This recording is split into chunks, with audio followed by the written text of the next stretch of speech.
contemporain.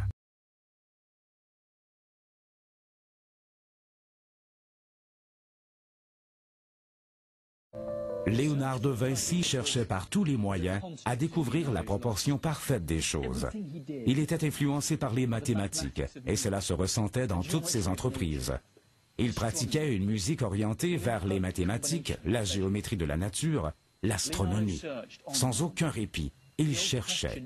Une question retentissait sans arrêt dans sa tête. Dieu s'est-il servi d'une certaine clé pour en arriver à la création de l'homme et de la nature? Le secret de cette clé est contenu dans une formule mathématique, une formule que Dieu utilisa pour la création du monde. La formule sacrée, le secret des proportions. La vie de Léonard se résume à la recherche de cette formule, telle une obsession. D'ailleurs, L'Homme de Vitruve, une de ses plus grandes œuvres, est une réflexion fidèle de cette obsession. Dans cette œuvre, Léonard de Vinci nous expose une certaine complémentarité des éléments, le tout dans un environnement harmonieux. La rencontre des opposés est un des principes de base de l'alchimie. Le pentacle unit l'homme avec le monde, le dynamisme et le statique, le carré et le cercle.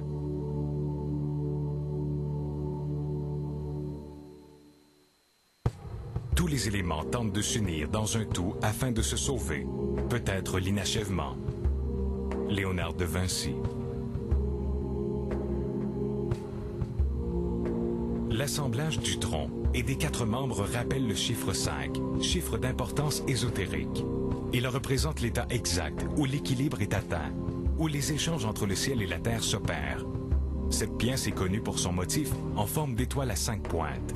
Dans certaines cultures, cette forme était décrite comme étant un pentacle, le symbole pré-chrétien associé à la nature.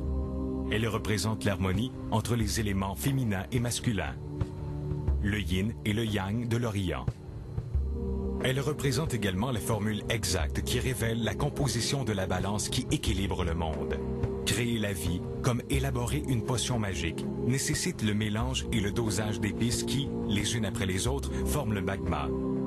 La fameuse recette tant convoitée par les alchimistes qui a permis, en associant les différents éléments que sont le feu, l'eau, l'air et la terre, et ce dans les bonnes proportions, la création de l'univers.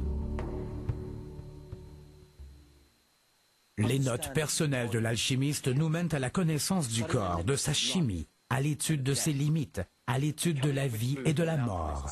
Il nous indique comment arriver à se nourrir. Cuisiner avec Léonard présentait plusieurs avantages et autres satisfactions. On apprenait l'investigation, la création, le mixage et surtout, on y prenait plaisir.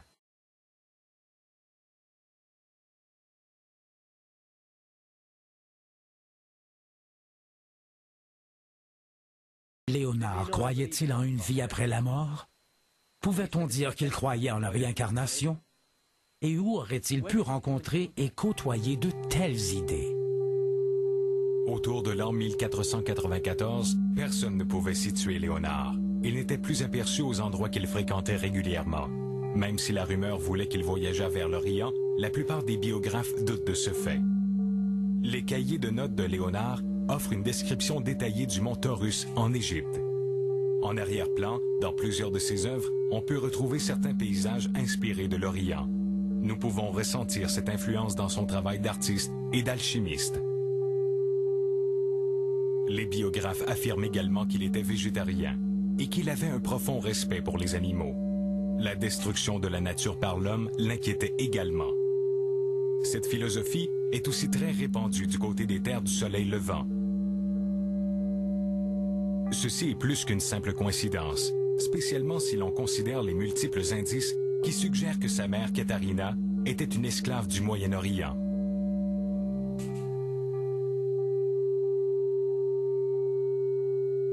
Aucun être ne voit sa finalité dans le néant.